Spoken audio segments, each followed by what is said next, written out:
राधे राधे दोस्तों, जय श्री कृष्णा। मोहिनी एकादशी की पौराणिक कथा। जय श्री कृष्ण भक्तों, बैसाख मास के शुक्ल पक्ष में आने वाली मोहिनी एकादशी व्रत कथा, जो भगवान श्री हरि विष्णु के एकमात्र स्त्री रूप मोहिनी अवतार से जुड़ी हुई है। माना जाता है कि इस व्रत को करने से मनुष्य के जन्म जन्मांतर के पाप समाप्त हो जाते हैं और आत्मा को परम शांति एवं विष्णु धाम की प्राप्ति होती है। आज हम श्रवण करेंगे भगवान विष्णु के मोहिनी अवतार की पौराणिक कथा और एक अत्यंत रोचक भावपूर्ण व्रत कथा, जिसे सुनने मात्र से पुण्य की प्राप्ति होती है। मोहिनी एकादशी व्रत 8 मई 2025 गुरुवार को रखा जाएगा। यदि आप भक्ति से जुड़े हैं, एकादशी व्रत रखते हैं या पौराणिक कथाओं में रुचि रखते हैं, तो यह वीडियो आपके लिए अमूल्य है।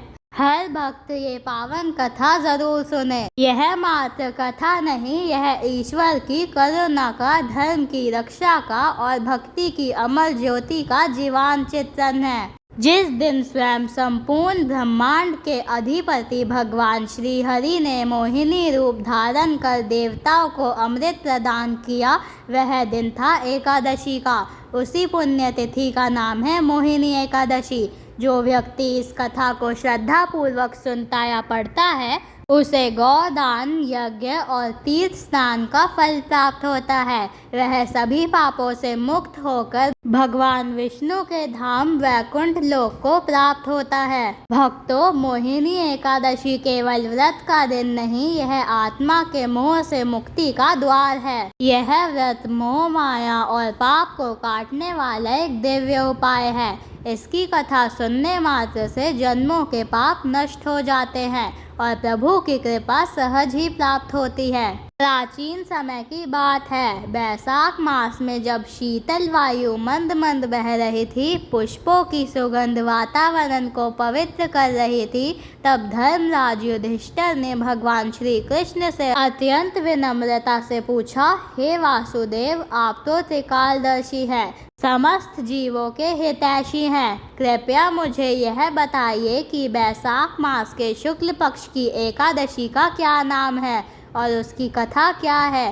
उस व्रत के पालन से क्या फल प्राप्त होता है और उसकी विधि क्या है। कृपा कर विस्तार से कहिए, जिससे समस्त प्रजा का कल्याण हो सके। भगवान श्री कृष्ण मुस्कुराए।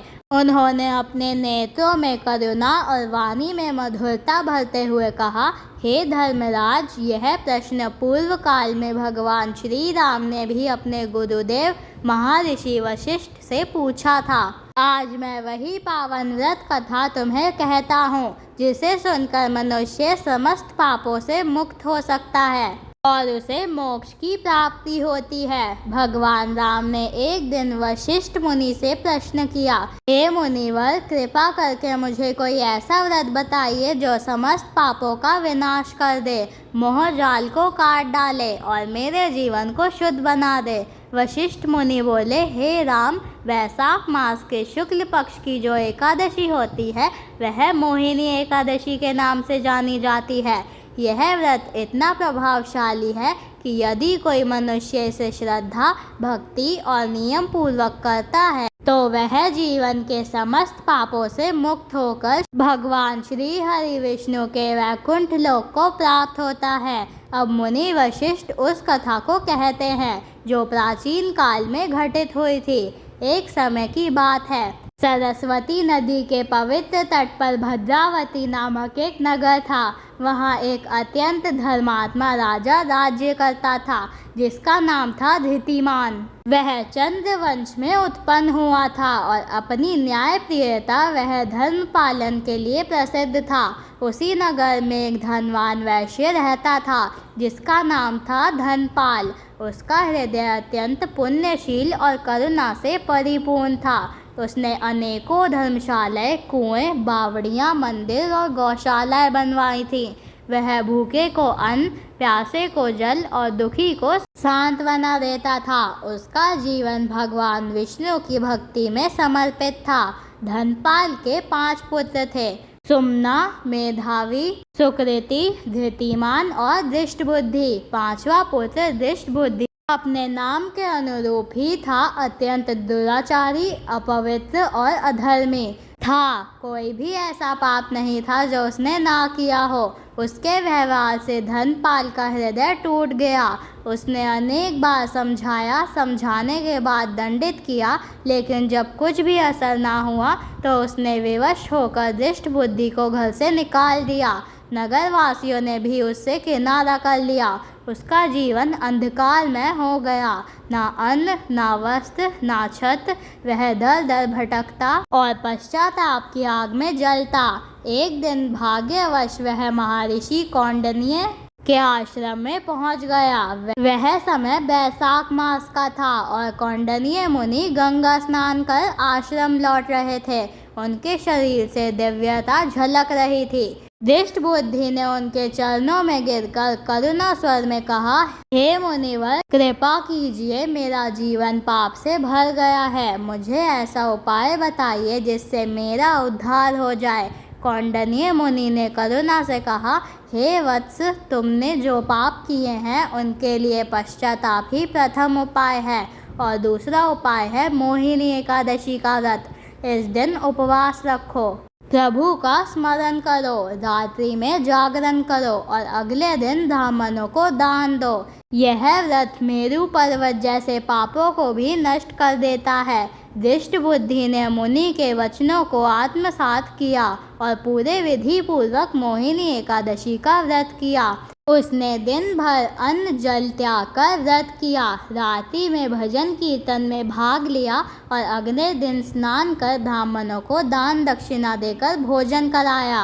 इस पुण्य व्रत के प्रभाव से उसका समस्त पाप धुल गया। वह निष्पाप हो गया और अंत समय में दिव्य देह प्राप्त कर गरुड़ और अरूढ़ होकर भगवान श्री विष्णु के धाम वैकुंठ लोक को चला गया।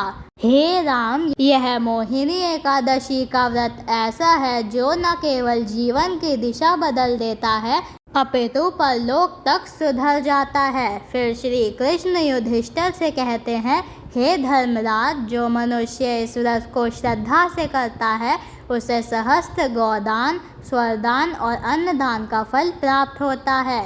यह व्रत धन, संतान, सौभाग्य और मोक्ष प्रदान करता है और जो भक्त केवल इस कथा को सुनते हैं वो भी पुण्य के भागी बनते हैं।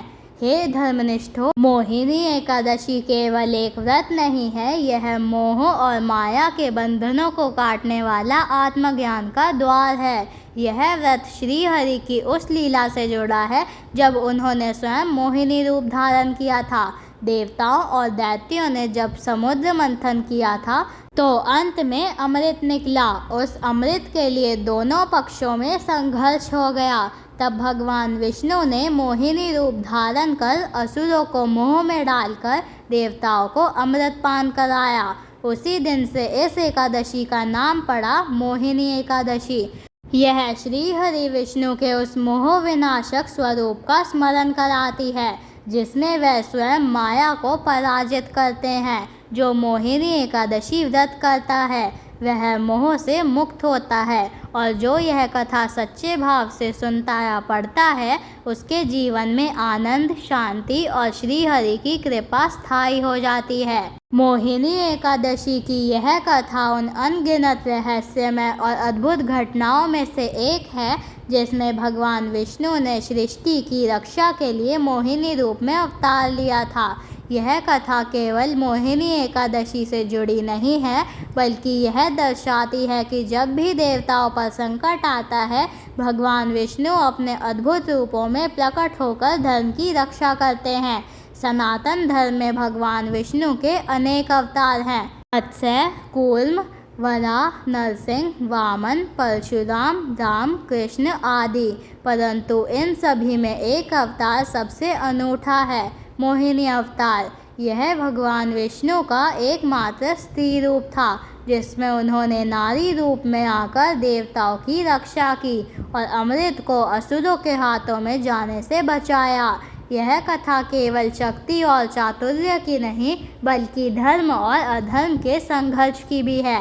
इसमें छल, मोह, बलिदान और ब्रह्मा की योजना का गूढ़ रहस्य छिपा है। आइए इस अद्भुत कथा को विस्तार से जानते हैं। बहुत प्राचीन समय की बात है। त्रिलोक में अत्यंत उथल पुथल मची हुई थी। देवता और दानव दोनों ही स्वर्ग और पृथ्वी पर साम्राज्य के लिए अग्रसर थे। वेदों का ज्ञान लुप्त प्राय हो चला था और तपस्वियों की साधना में विघ्न पड़ने लगे थे। उस समय के असुर, विशेषकर महाबली राक्षसों ने अत्यधिक शक्ति अर्जित कर ली थी और देवताओं को पराजित कर स्वर्ग से निष्कासित कर दिया था। इंद्र, वरुण, अग्नि, यम सभी देवता ताही ताही कर रहे थे। उन्होंने ब्रह्मा जी से सलाह ली और फिर सब मिलकर क्षीर सागर में शयन कर रहे भगवान विष्णु की शरण में पहुँचे। भगवान विष्णु ने उनकी बातों को ध्यानपूर्वक सुना और उन्हें एक उपाय बताया। उन्होंने कहा कि अमृत की प्राप्ति के लिए समुद्र मंथन करना होगा, जिससे अमृत निकलेगा। यह अमृत देवताओं को बल प्रदान करेगा और वह असुरों को पराजित कर सकेंगे। लेकिन यह कार्य अकेले देवताओं के वश का नहीं था, अतः असुरों को भी इसमें साझीदार बनाना पड़ा। देवता और असुर दोनों पक्ष समुद्र मंथन के लिए एकत्र हुए। मंदाचल पर्वत को मथनी और वासुकी नाग को रस्सी बनाकर उन्होंने समुद्र मंथन प्रारंभ किया। यह एक अत्यंत कठिन और लंबी प्रक्रिया थी। जब मंथन शुरू हुआ तो सबसे पहले हलाहल विष निकला, जो अत्यंत घातक और विनाशकारी था। कोई भी उसे ग्रहण करने को तैयार नहीं हुआ। जब समस्त देवता दानव भयभीत होकर पीछे हटने लगे, तब भगवान शिव ने संसार की रक्षा हेतु उस विष को अपने कंठ में धारण किया। तभी से वह नीलकंठ कहलाए। इसके पश्चात मंथन से एक एक करके रत्न निकलने लगे। ऐरावत हाथी, कामधेनु, कल्प वृक्ष, अप्सराएं, चंद्रमा और अंततः लक्ष्मी जी प्रकट हुई, जिन्हें भगवान विष्णु ने अपनी पत्नी के रूप में स्वीकार किया। मंथन का अंतिम और सबसे महत्वपूर्ण फल था अमृत कलश। जब भगवान धन्वंतरी अमृत कलश लेकर प्रकट हुए, तब देवता और असुर दोनों ही उसकी ओर लपके। असुर अमृत प्राप्त करने को ललायत थे और उनकी संख्या और शक्ति अधिक थी। देवता चिंतित हो उठे कि यदि असुर अमृत प्राप्त कर लेंगे तो उनका विनाश निश्चित है। इस संकट को दूर करने के लिए भगवान विष्णु ने एक दिव्य रूप धारण किया, मोहिनी स्वरूप। मोहिनी का सौंदर्य ऐसा था कि देखने वाला उसे देखता ही रह जाए। देवता और असुर दोनों ही उसकी ओर आकर्षित हो उठे, पर मोहिनी ने अपनी मधुर मुस्कान और सौम्य वाणी से सबको शांति से बैठा दिया और कहा, मैं अमृत वितरण करूंगी, लेकिन मेरी एक शर्त है। मैं जिसे जैसा दूँ वह वैसा ही स्वीकार करेगा। उसकी मधुरता और आकर्षण के वशीभूत होकर सभी असुर सहमत हो गए। मोहिनी ने चालाकी से सबसे पहले देवताओं को अमृत पिलाना शुरू किया। असुर भ्रमित होकर अपनी बारी की प्रतीक्षा करते रहे। तभी एक चालाक राक्षस स्वर भानु देवता का रूप धारण कर देवताओं के मध्य जा बैठा और अमृत पीने लगा। लेकिन जैसे ही अमृत उसके कंठ में पहुंचा, सूर्य और चंद्रमा ने उसकी पहचान कर ली और भगवान विष्णु को सूचित किया। मोहिनी रूप में भगवान विष्णु ने तत्क्षण सुदर्शन चक्र चलाया और स्वर भानु का सिर उसके धड़ से अलग कर दिया, किंतु अमृत गले तक पहुंच चुका था, अतः उसका सिर और धड़ दोनों अमर हो गए। उसका सिर राहु और उसका धड़ केतु कहलाया। तभी से राहु और केतु सूर्य और चंद्रमा से शत्रुता रखते हैं और काल काल पर उन्हें ग्रसते हैं, जिसे हम ग्रहण के रूप में जानते हैं। इस प्रकार देवताओं को अमृत प्राप्त हुआ और वह पुनः बलवान हो गए। उन्होंने असुरों को पराजित कर स्वर्गलोक को पुनः प्राप्त किया। भगवान विष्णु का यह मोहिनी अवतार केवल एक स्त्री रूप नहीं था, यह सृष्टि की रक्षा के लिए रचा गया एक अद्भुत अलौकिक लीला थी। इस रूप में भगवान ने यह सिद्ध किया कि नारी का सौंदर्य केवल मोहित करने वाला नहीं, बल्कि संकट से उभारने वाला भी हो सकता है। यह मोहिनी अवतार न केवल पौराणिक दृष्टि से बल्कि आध्यात्मिक रूप से भी अत्यंत महत्वपूर्ण है। यह दर्शाता है कि भगवान जब भी सृष्टि में धर्म का नाश देखते हैं तब वह किसी न किसी रूप में अवतरित होकर धर्म की स्थापना करते हैं। मोहिनी एकादशी इसी मोहिनी अवतार की स्मृति में मनाई जाती है।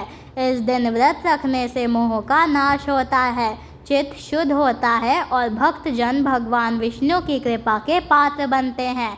जो व्यक्ति इस कथा को श्रद्धा पूर्वक सुनता या पढ़ता है उसे गौदान, यज्ञ और तीर्थ स्नान का फल प्राप्त होता है। यह कथा हमें सिखाती है कि विश्वास, धैर्य और भक्ति के साथ यदि हम जीवन की कठिनाइयों का सामना करें तो स्वयं भगवान हमारी सहायता के लिए कोई न कोई रूप लेकर अवश्य प्रकट होते हैं।